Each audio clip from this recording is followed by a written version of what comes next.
Jamie Pags. How's it going, Jamie? Pretty well. Morning, guys. Good Good morning. morning. Pags Hey, out listen, there. Jack. I'm going to be coming down to Florida tomorrow, and I still need a place to stay. So I'm gonna go crash at on your couch. Well, speak to me after the show. Yeah, I'll have a spot for you.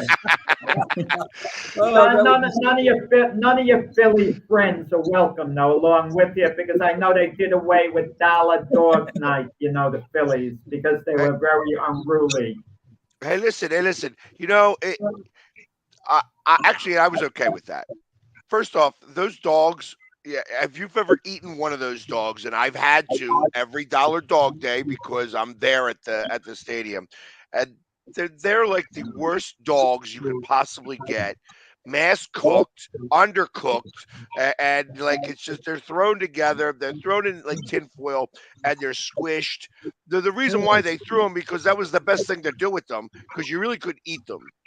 So people would spend dollars and make them like a piece of tinfoil, and you're throwing tinfoil all over the place. So I was okay with them to, quitting Dollar Dog Day. well, I heard they're gonna go two for what is it, Jack? $2 for $5 is where they're going Two next for week. five, they're gonna do. They figure the Philly fans are so cheap, they wouldn't want, the increased two dogs for $5, so that'll lessen the You crowd. know what?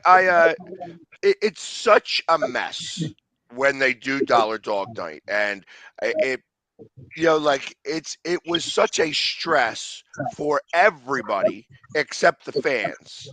And the fans are crying like this is like the biggest staple in the world. Listen, when they used to do Dollar Dog Night, like back in the day, they used to have Phillies Franks, and they would give away free tickets in the hot dogs. They don't do that anymore because it's obviously the tickets are a lot more expensive than they were back then. But they couldn't give the tickets away was the problem. And that's why they were doing these type of promotions. The Phillies ticket right now is a tough ticket to get. So I'm on board. No Dollar Dog Night. Thank you. You know what I Right. mean? 2 for $5, I don't care. You know what I mean? As long as they're decent hot dogs. If they're still the dollar hot dogs for the 2 for $5, it ain't worth it. All right. So we're talking hot dogs on the big football show. See, this is what Jack does to me. He brings us down these No, different no, roads. Mac, I just realized something. It costs you $5 to get two dogs, but for Carolina Panther tickets at the end of the year, you could have gotten one for $3. So the Really? Philly You're hot back to dogs that? are worth more than a Panther Go ahead game and day. mute him, man. Mute Jack. Yeah, I have done that in the past. That's for sure. So Pags, the biggest Eagles news that I read about was Beard, your safety, that they're gonna let him go. He played pretty good for you all last year, but I guess the cap is concerns about some of the players that are with Philadelphia. Am I right? What I'm saying? Uh, no, I don't think that we have a cap issue. Obviously, we have a lot of money on the cap, but we're saving 14 million by dropping him. He's only 750,000 uh, dead money, so it's worth it. Like even you know dropping him and then thinking about re-signing him is a better thing to do rather than just having him go $14 million against the cap. Yeah. All right, and the other story that I read was that Sirianni is happy with Jalen Hurts' quarterback style, how he leads the team. A lot of people had problems with what happened last year and kind of put himself away from the team. That the Eagles were kind of protecting him a little bit. What are your thoughts on that? I mean, there are some ways to lead the team. One is being by quiet and by example. Would you rather have a guy that fired up your offense or somebody like Eli Manning was? He just goes out there and kind of doesn't say anything. Like I said, there was a situation that occurred that I think that had everybody kind of disconnected, and the frustration happened during the disconnect with everybody. It wasn't just Jalen Hurts, but it was everybody seemed disconnected, including the entire defense. So I kind of feel that it's not, you know, 2 years ago nobody was complaining about the way he was leading the team. and he was fiery guy. So is he seem like he's going to be the most? Is he Tom Brady? No, he's not Tom Brady. Tom Brady got into anybody's face and did anything he wanted to do because he was Tom Brady, and he earned that right. Jalen Hurts hasn't really earned that right. And like I said, last year there was a situation that occurred that kind of put everybody, aback a little bit and took everybody off of their game. So yes, I would like to see that. I would like to see everybody on their game. And I think if everybody's on their game, everything will be a lot different. Yeah. I mean, they got the talent. There's no doubt about that. Them Right. and the Cowboys are probably the two talented teams in the NFC East right now. Maybe in the NFC, not counting San Francisco. Well, the Cowboys aren't, because the Cowboys are going to have to lose some players here just to be able to make it. Like, unless they can figure out a way to defer Dak's $60 million till like 4 years from now, which is just kicking the can down the lane. I mean, they're going to have a real hard time, and they're going to lose some players because of the cap hits that they have. I feel like San Francisco is still going to be the team to beat, and the Eagles are going to have to do that. Yeah. I listen. I see Detroit out there too, Bags. I see them up there, maybe have a chance to really go to Super Bowl. They're very talented too, and they got a very good head coach. So I would throw them in the mix there also, Bags. So the one thing about them is that they have to make sure their defense stays together and they don't lose too many pieces on that defense.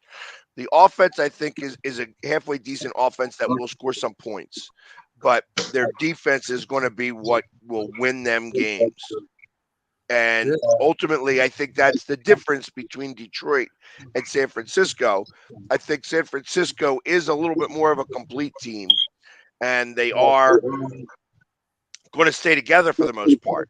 Detroit has got some pieces that are going to leave it, that are going to have to leave, and they got to get other pieces to replace them. Well, let me give you my top teams in NFC, and I'll get your thoughts on this.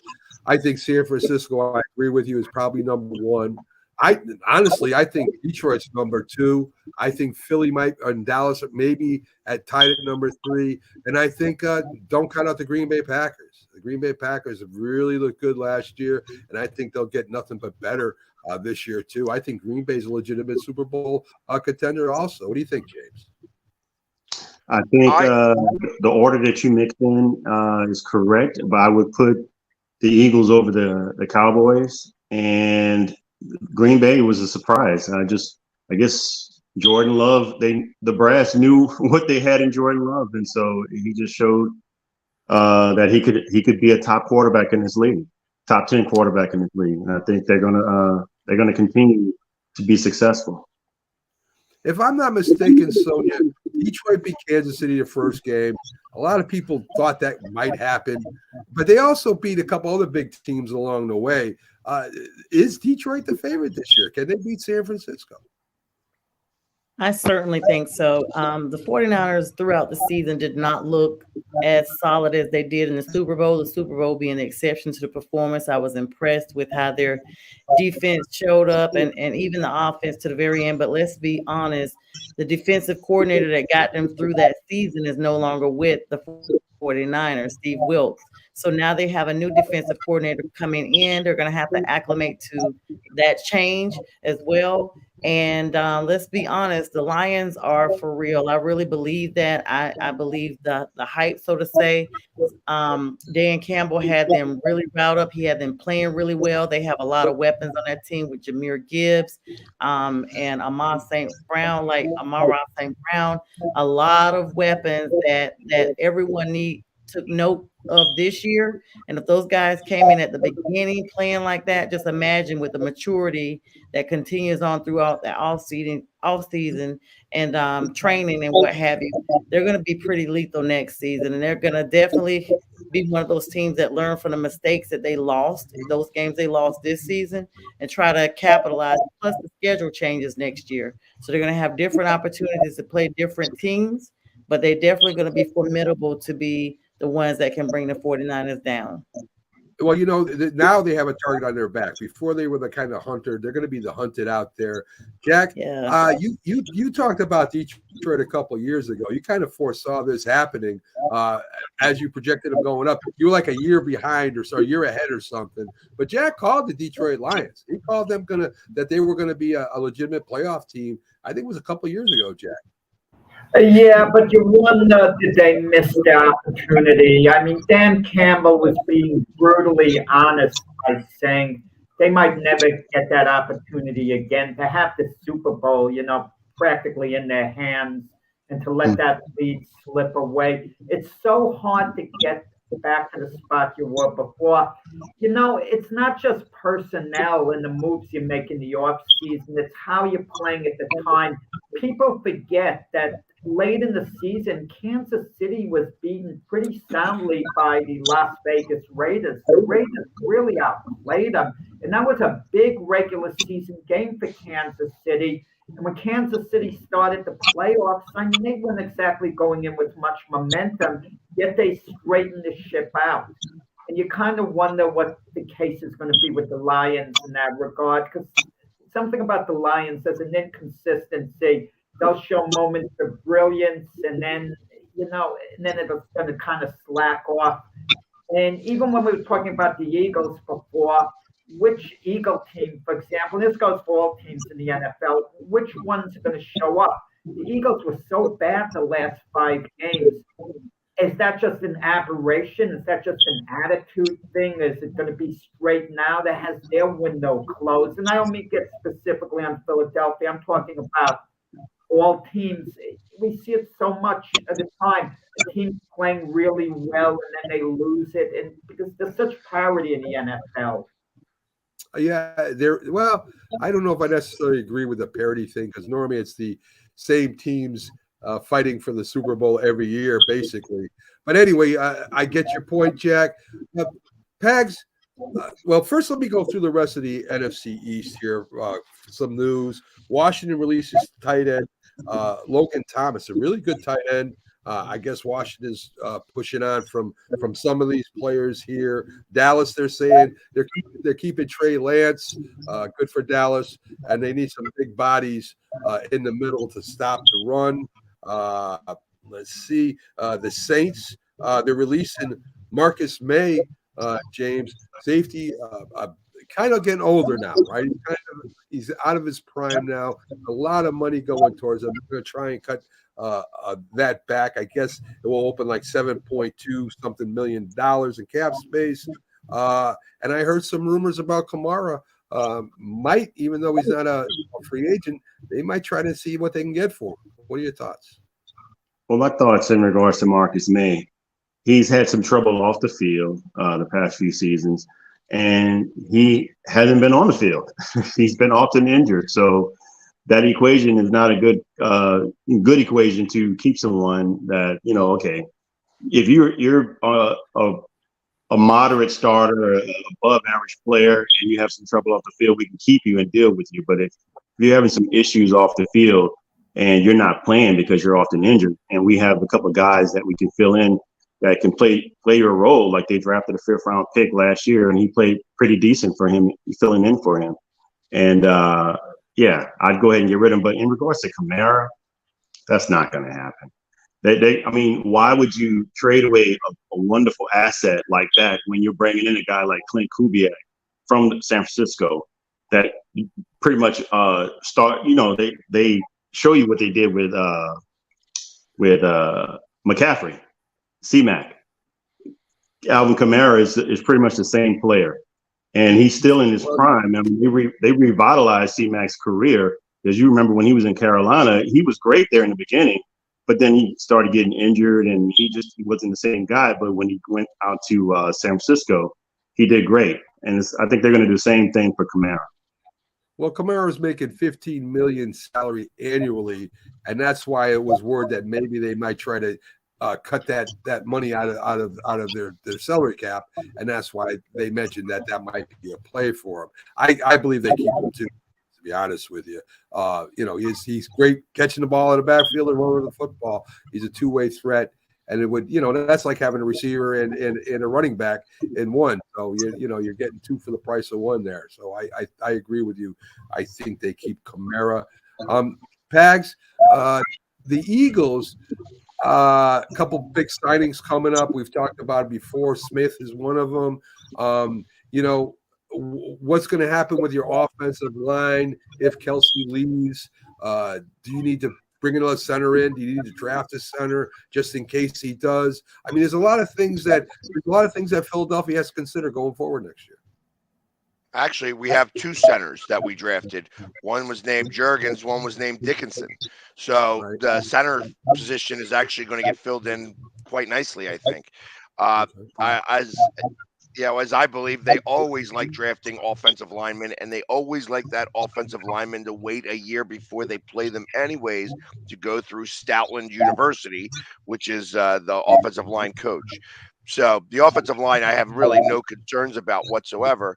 Smith is going to need to get some extra money, and I think that he deserves to get paid as long as he's realistic. I don't think he deserves $17 million a year, but he should be in that $10 million a year range, maybe a little bit more. And then I think they need to invest some money on the linebackers and in the secondary. That's where the money's got to go this year. It may be time, and they're talking about this at Philadelphia Sports Radio right now, that the last time that they drafted a cornerback in the first round was Sheldon Brown in 2002. So it might be time to invest that first round pick, and there's enough quarterbacks to be around pick 21, because that's where the Eagles are picking, to justify that. Yeah, I would agree with that. Listen, again, your GM has a way of just picking people out of the air and sign them to 1-year contracts. I would imagine you'll have vets that will be doing that next year too, just to add to the team. I don't know if Cox comes back or not. He might be done. He might try to push on to maybe sports commenting or broadcasting or something, but he's been a heck of a warrior for you guys for a long time. Cox will not do that. As much as I like him, I don't think that he is as affable and verbal. I don't know that he would be good on television. So I think that when he retires, he's going to wind up going to his ranch in Texas and fading off into the sunset type. Like come back for when they bring back the old guys. But other than that, I don't. Maybe he coaches back. Maybe he goes back home and coaches a high school team or something like that. Maybe. I mean that's more realistic. I don't think that he's meant for television. All right. Okay. All right. Let's talk a little NBA, guys. LeBron James, 40,000 points, went by it. No matter what you think about the guy personally or how he's, a coach killer or whatever you want to say about him, to hit 40,000 is incredible. I mean, if you may not, maybe he's not Michael Jordan, maybe he's not even Wilt Chamberlain or whatever, but you got to give the guy credit where credit's due. Still playing at a high level, still can take over a game at 37 or whatever he is now, 40 something, I don't know. But the guy is an incredible athlete, stays in great shape, and is going to be in the history books, going to Hall of Fame. There's no doubt about it. James, I see you nodding your head. What do you think? I mean, do you like him personally, or is it just professionally as a basketball player? I started watching LeBron James from when he was at St. Mary's, Vincent St. Mary's, and I believed in the hype when I saw him play. And when I saw his first game in the NBA, he scored 25 points, and I was like, man, this guy really is the truth. And I followed his whole career in the NBA, man. And I'm just impressed with not only who he is on the court, but off the court as well, and what he's done in the community. But to hit 40,000 points, I'll be honest with you, I never thought no one would break Kareem's record ever. I mean, I thought Karl Malone, he came in second, hit that he'd be the next guy to get there, but it was just too tough, man. And you got to think, Kareem did it not shooting. He only made 1 3 in his whole career. 1 3. And LeBron James, man, he's a different animal because you can't just include his 40,000 points. You got to look at the assists that he has as well to go along. And he's not the average guy to do the assists. I mean, so he's kind of along the lines of a Kareem or Wilt Chamberlain type of player. It's just different the way he's made. He's not. I wouldn't consider him in like a Michael Jordan or Kobe Bryant type of player. He's more of a big. I mean, he's a big. You can look at him moderately. He's 6'9", 250. You know. Yes, a big player in a soft league. Jack was smiling as you're talking. I know he's ready. I mean, maybe it should have been one of our debate questions. Go ahead, Jack. I actually like LeBron James. He's a good family man. He does a lot of charitable things. Okay, so I actually do like him. Don't be overly impressed with what he's done on the court. Don't be overly impressed by a guy who goes to his son's college game and while the national anthem is being played, just walks to his seat and ignores it, which is in sharp contrast to the great sprinter Usain Bolt, who when he was being interviewed said, "Excuse me, let's wait until the American national anthem is complete before I talk." And he's been a coach killer. Let's be honest about it. I mean, he's the reason David Black got let go at Cleveland with a 30-11 record. He's the reason Mike Brown was let go with the Cavaliers. And if you need any evidence that it was LeBron, keep in mind, after LeBron left, they rehired Mike Brown, the Cavaliers, as their coach.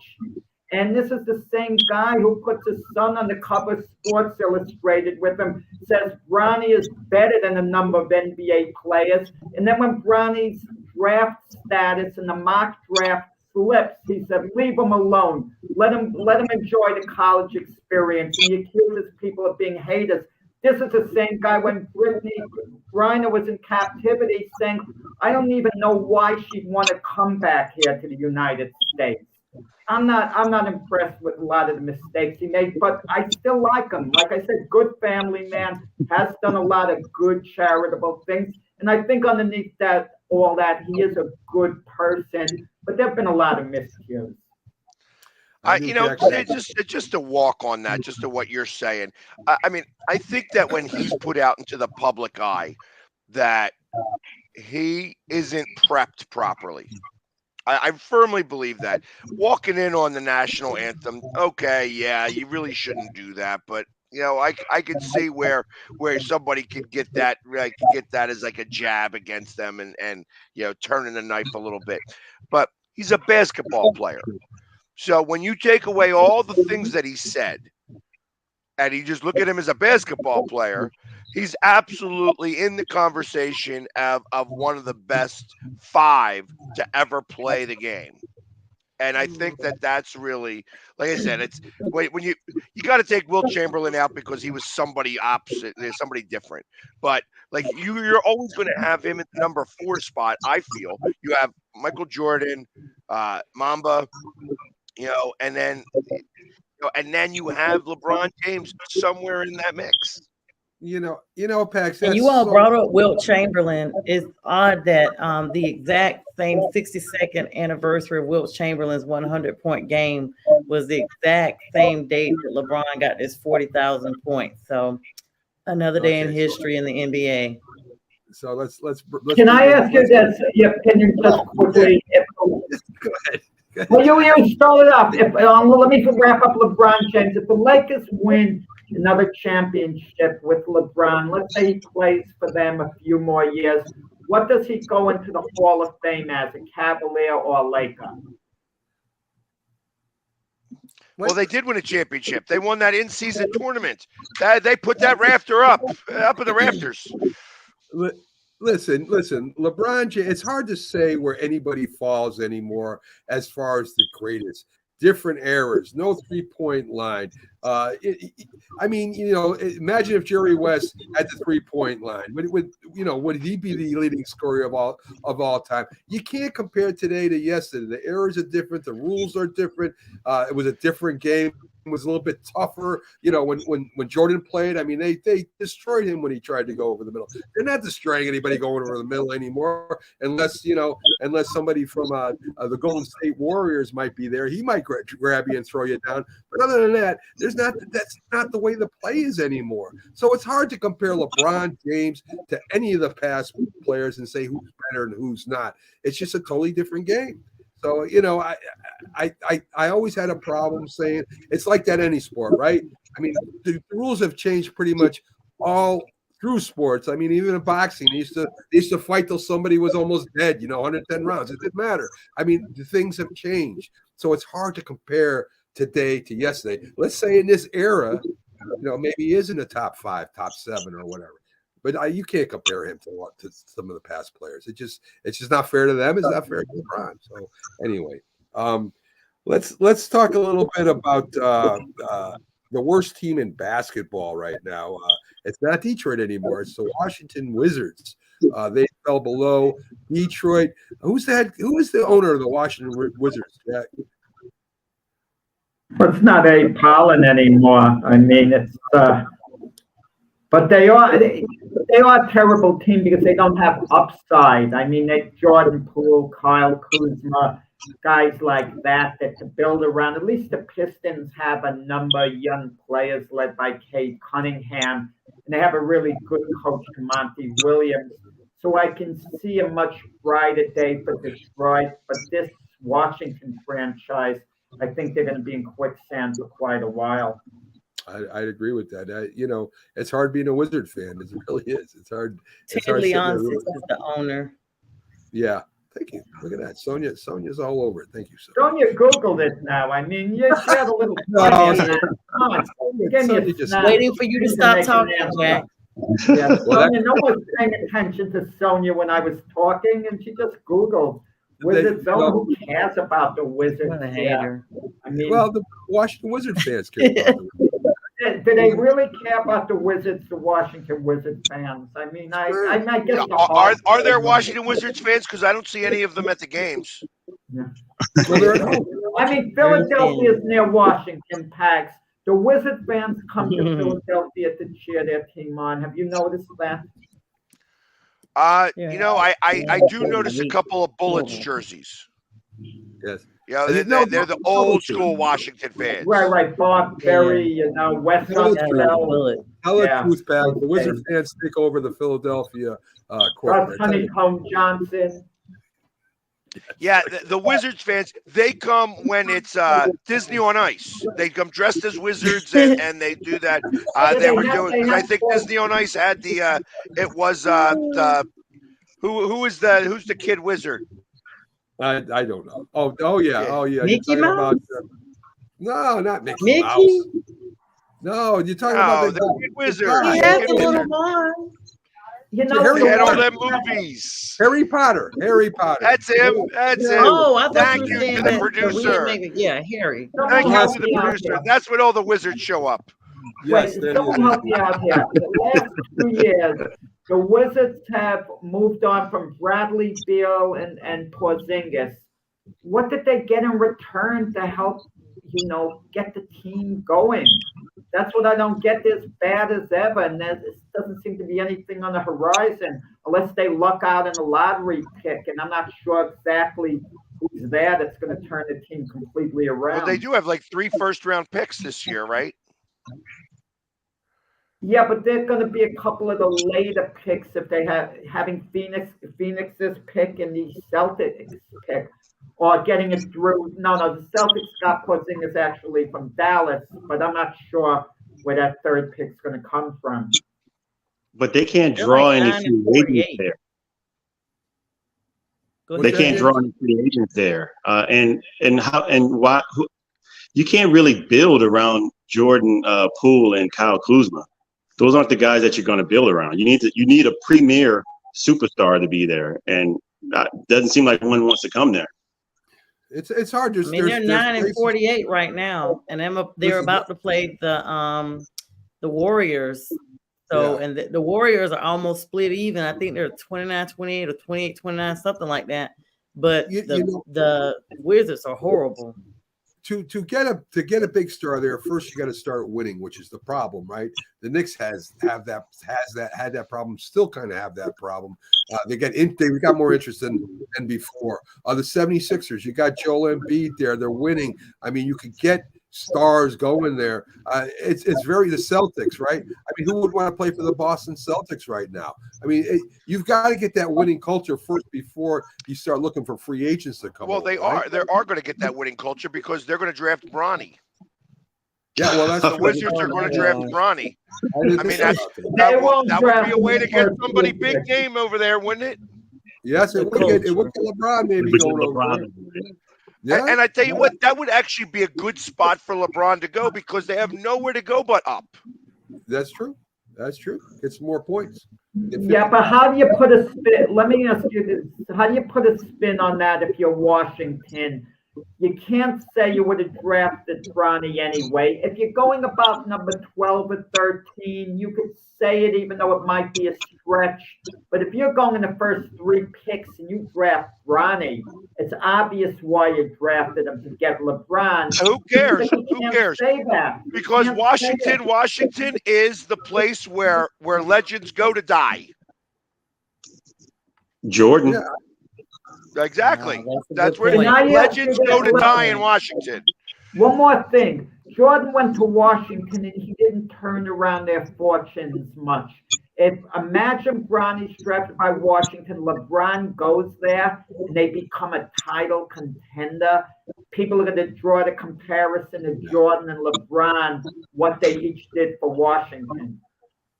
But they're not going to become a title contender, though. LeBron is in the ideal situation right now. They finally built the team up a little bit, and he gets to take a little bit of a break. I mean, this guy has the most minutes ever, and his body is starting to fail him a little bit. He's doing okay now, but the past few seasons, he's had injuries that have broken down. He's getting old. Father Time wins at some point. So, it's like the equivalent of going to Las Vegas to do a residency when your career is ending, except if you're Usher. So this would be the same thing if LeBron goes to Washington. He may do the exact opposite of ending his career. Or maybe Jordan Poole and Kyle Kuzma take their game up a level. Kuzma played with him at LA. Jordan Poole does have a lot of potential. Yeah. Who knows? Jordan Poole doesn't have confidence anymore. I think the infamous punch. I think LeBron plays when LeBron wants to play now. He left it in. He definitely will. Yeah, he definitely will. I don't think he even cares about the rules. If he feels tired or he feels like he doesn't want to play or he's got to go somewhere, I think LeBron will pretty much do what he wants to do. So, I mean, what are you going to find a billionaire? Right? What? I don't know. We didn't talk about him, the move he's made off the court either. I mean, he's worth a lot of money right now. He kind of built a business off himself. There are players that have done that. Shaq is a prime example of a guy who's really did his thing. The guy either has people there that are really good around him to invest and to build things, or LeBron is smart in that way too. So, I mean, there's a lot of sides to LeBron, father basketball player, and what is he, a billionaire now, I think. So anyway, very interesting stuff there. More Philadelphia 76er news. Allen Iverson is going to get a sculpture on Legends Walk, along with Wilt, Dr. J, Moses, and Barkley. I mean, he pretty much took the 76ers, put him on his back, that little guy, and went to the championship, right? Yeah, I think it's long overdue. Obviously, they're putting it on Legends Walkway rather than in front of where it should be, probably the Wells Fargo Center. And I think that's due to the fact that they are still playing this game with trying to build a new arena, and that's where the Legends Walk will go eventually. I don't think that arena is really going to take hold. I think it's still, I firmly believe that isn't going to happen there. But I think that they eventually will get an arena built somewhere, and with that arena, that's where that statue will go. But it's beyond time. I mean, let's think about it. He didn't win us a championship, but he was the reason why people went to basketball games in Philly for a long time. Well, listen, I think they won one game, if I'm not mistaken, in that championship series. I don't know if it was the first game or not, but if I It recall, was the very first game of that. Mhm. You know, and, Yeah, and so- realistically, they should have won that second game. That referee made a really ridiculous call at the end. I mean, I'm not the only one that says it, so Yeah, it's not. I I don't blame the referees, but Right. had they won that game, they may have upset the Lakers. Yeah, I don't know. Lakers were They were going to beat the Lakers that series, Pax, even if they somehow won the second game. The Lakers so dominated them after the second game. There was no way back for the Sixers. It was great that they did as well as they did, to be competitive, actually win a game and then, come close in another one. Well, like I said, game Yeah, two, I had they thought- won game two, it might have been a little different. I mean, I'll never forget Shaquille O'Neal was so dominant in that series. You know, I remember Olajuwon putting all his weight on his back.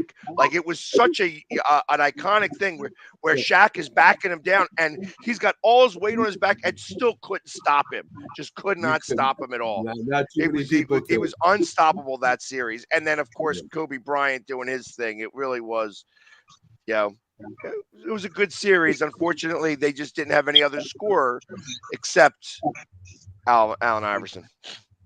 James, let me put you on the spot.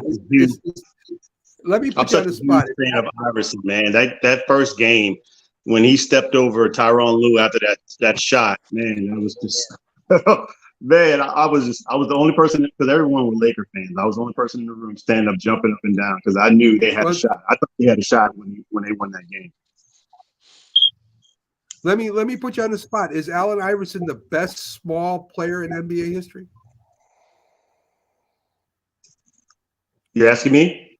How Yes. do you define a small player, Mac? I mean, I'm gonna say he's different.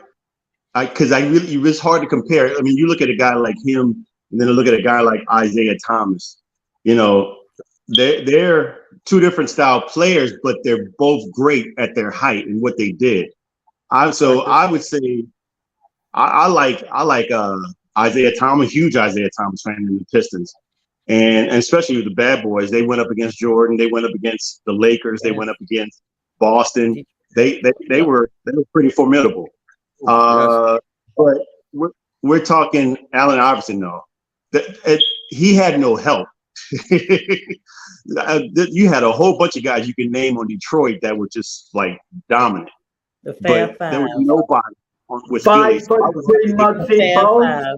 Come on, the best small guy, 5 feet 3 inches tall, inch for inch. I could argue Muggsy Bogues is the greatest player in NBA history. But Think of a player that short who That's could not play in great, the yeah. NBA and actually be That's halfway nuts, yeah. decent. Same thing Yeah. with Spud Webb. Spud Spud Webb Webb. was so amazing. Come Like on. 5'7", What are right? we talking about? We're talking about a great athlete. We're saying 6'1", Jack. I don't know. I think Allen Iverson was around 6 foot, right? Who would He you- was okay, around so- 6 foot tall. He was probably like 5'10" and a half. And they had him listed as 6'1". So That let's is a be great real. argument. Who would you draft if they were each coming out of college and you knew what they're capable of doing? Iverson or Isaiah Thomas? That's a great debate. Yeah. Yeah, think I would- Iverson every day. Iverson every I day. would go with Isaiah because Isaiah was more of a point guard. He's distributed the ball more than Iverson was mainly. I'm going to break you down one-on-one, and I'm going to take it to the hoop, and you're not going to stop me. Where Isaiah could turn around and score 40 points from the outside if he really wanted to, but he was mainly a distributor, and that's why I would take Isaiah. That's the only reason. Same. I would have taken Isaiah as well. I mean, and then the resume in college as well. I mean, what he did at Indiana under Bobby Knight. So I would say, yeah, I would take him. But I mean, if I couldn't get him, I definitely would have taken Iverson for sure. Imagine putting another pure score. Imagine having somebody now like Jimmy Buckets, Jimmy Butler on that team with Allen Iverson. They'd have won the championship. You wouldn't have needed and somebody who could rebound. They got somebody who could rebound. They just did not have that second scorer, and that's Honestly, all they needed. honestly, who's going to stop Shaq? Honestly, I mean, I don't know anybody that could have stopped Shaq. Well, no, except maybe but you needed to be Olajuwon able to early on. compete with them.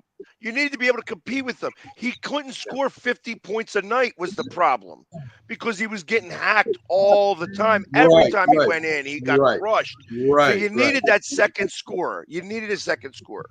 I mean, they just had goons on teams just to go out there and foul out and just keep fouling Shaq. Shaq at one time. I mean, that's how dominant that guy was. I mean, I don't. The only guy playing against him because of his athleticism maybe would have been Wilt Chamberlain. Maybe. No, but I will say this though, Shaq got dominated in the '94 championship by Akeem Olajuwon in Houston. Yeah. I mean, he ran him in circles, and they went 4-0. So Olajuwon in his prime was real, and he wasn't. He's well, really. Yeah, Shaq's number. They say styles make fights. Styles make play against player matchups too.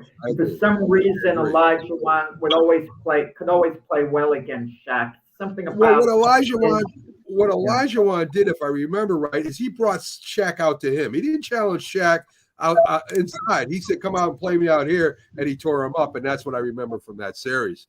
That's why I like. He was only like a 6'9", 6'10" guy. He wasn't that big, but he had long arms. He had moves.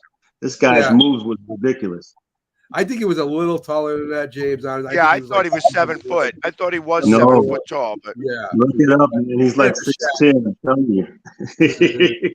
I don't know about that, but anyway, two great centers squared off, which was what makes this so great. Let's talk a little bit about the Knicks, Hag's favorite subject. The Knicks banged up so much. They got Jacob Toppin and Daquan Jeffries going down to get some time so they can bring them back up.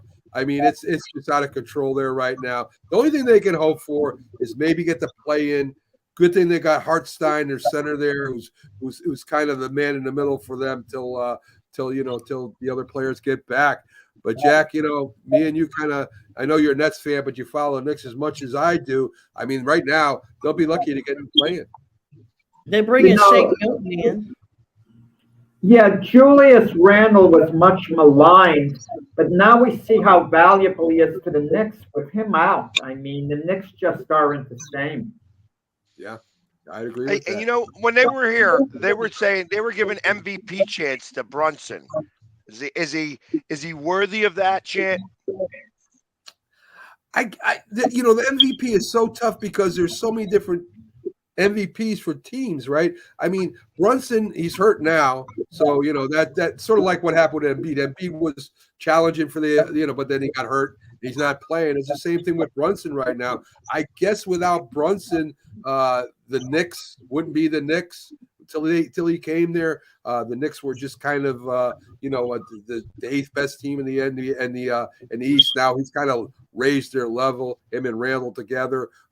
So until the Knicks get healthy, man, I there's a chance they may not make the playoffs this year. And everybody was really thinking maybe they were the. They won't make the playoffs. They'd have to really slip to be in the play-in. Yeah. How interesting would that be if you wind up having the 7th and 8th seed be the Knicks and the Sixers? That would be crazy. And that's a very possible situation. And everybody starts to get healthy right around the playoffs. You could see some upsets from a 1 and a 2 seed. Especially in a 5-game series, it's a little funnier. First off, I think Cleveland is frauds. So I think that if the Knicks wind up getting Cleveland or the Sixers get Cleveland, they're going to win that series. Cleveland, I don't believe is really got it in the playoffs. So, but I think that the Celtics do not want to face either one of those teams in a 5-game series. Not right off. No, not right off the bat. I don't think they do either, Pat. I don't think they do either. I think that could be a very interesting dilemma. They're expecting New York to get better if they are able to secure Shake Milton. He's waiting to clear some waivers with Detroit right now, but that would definitely add some depth to their chart. Yeah. Going in, what did he do with Detroit? Per game when he was with Detroit? He's able to clear. Jack didn't let you speak your thing. Go ahead, Sonia, because I couldn't hear what you were saying. Go ahead. Yeah, I was saying that the Knicks are in the process of trying to get Shake Milton from the Pistons. And if they add him, that could definitely help them with their depth chart. He averaged about 4.9 points per game with the Pistons, and the Pistons have agreed to a contract buyout. So they're waiting to clear some waivers, and they're looking pretty. The team as a whole is saying they're looking pretty optimistic if they are in fact able to add him, but we'll see. Shake is very, very streaky. He'll have one game that he can hit like 16 points, and then the rest game, like the next 7 games, he'll barely get a point. So, and I've seen Shake Milton firsthand for a long time. He's an okay player, but he's definitely like a 9th player on the bench. Yeah, I mean, this is as Sonia said, this is a depth thing. I mean, I think once everybody comes back, players like Shake Milton and that will either be sent down or will be let go of. I mean, this is just patchwork right now, hoping that the Knicks can stay relevant until the playoffs. So I mean, they're trying everything. That GM there, the Knicks or the director of player personnel, he's doing a heck of a job just keeping them afloat. Made some great deals, invested in some good things, players, and right now he's just kind of in emergency mode, just pressing any buttons he can to keep them afloat right now. And and the 76ers have done a great job with Embiid gone. If you think about it, you've lost the MVP, and you've got players that have really stepped up, Maxey and a couple others that really have kept the 76ers right there competing. So I think so, Pat. No, we haven't. But we're 4-10 or 5-10 since he's gone. So it's like they've not really been able to compete. The defense portion of the Sixers has really failed. And that's the hard part with this, is that when you've lost, you not only lost your top scorer, but you probably lost your top defender too. And that's the biggest problem with the Sixers right now. They got to be able to remain in that top 10 area, or else, like I said, if they were to fall to number 11 by chance, I don't know that he'd be back in enough time for them to win those games to get back in the mix. Yeah, it's definitely management is all they're trying to do right now, keep the teams afloat. James, I don't know if you're a New Orleans Pelican fan or not. Zion had a lot of problems staying healthy. This year, he's managed to stay healthy, and the Pelicans, for the most part, are really doing their thing in the West right now. Yeah, I'm to some degree a fan. I'm a huge LeBron fan, as we alluded to earlier. But yeah, I'm being from New Orleans. I am a fan. I just don't follow them as much as I used to. But in regards to Zion, I think the biggest thing is he's just trying to manage his weight. The main thing is just keeping his weight down. He still looks to be the same, to be honest with you, as he was when he first came into this season. Still looks sort of out of shape, but he still has a lot of athleticism.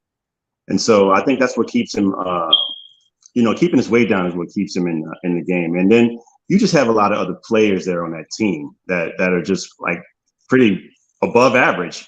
Brandon was the guy that came out of Portland. What's the guard's name? I can't even think of him. I can't think of his name either. Not sure. Begins with a C. He played alongside of. I'm sorry, I just can't even think of the guy's name. But anyway, he's the leader of the team pretty much, and he keeps them in line. But I'll be interested to see what they do in the West. I don't think they're going to be a match for the top teams. We're talking about the Nuggets, and we're talking about I wouldn't say the Suns ahead of the Clippers. The Clippers, the Nuggets, and then the Suns. Those are top 3 for me in the West. But they'll be formidable in the first or second round, whoever they play. I agree with that. I think maybe Minnesota and Memphis are teams that have to be watched too, as they're young teams and they're hungry, and they're a lot younger than some of those teams out there right now than the Lakers and so on. I really, and the Warriors. I think Grizzlies are in the factor. Well, I mean, if they get in, Jack, they got a good chance at anybody just because of their youth alone.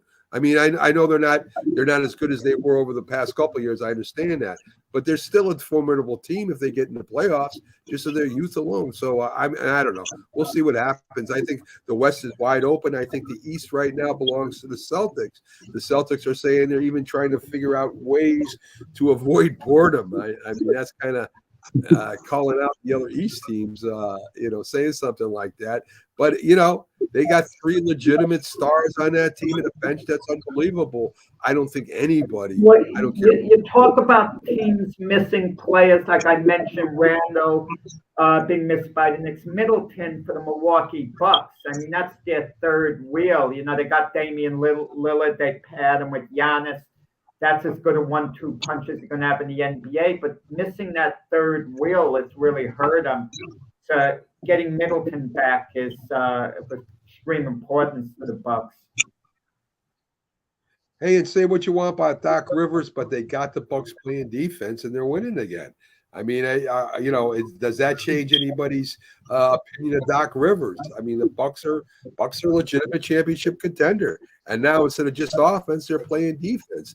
Does Doc Rivers change your mind? Any of you guys right now? I mean, they're playing very well. Well, last I looked, this was a few days ago. They were something like 3-8 under Doc Rivers. Yeah. So I don't know about winning again. Maybe they've won a couple of games since then. I forgot, Yeah. but come on. I don't want to hear about the virtues of Doc Rivers. It's enough we have to hear Pax praise Doc Rivers all the time. I don't need to hear you do it as well, Matt. Yeah, I wasn't. Because I love Doc Rivers.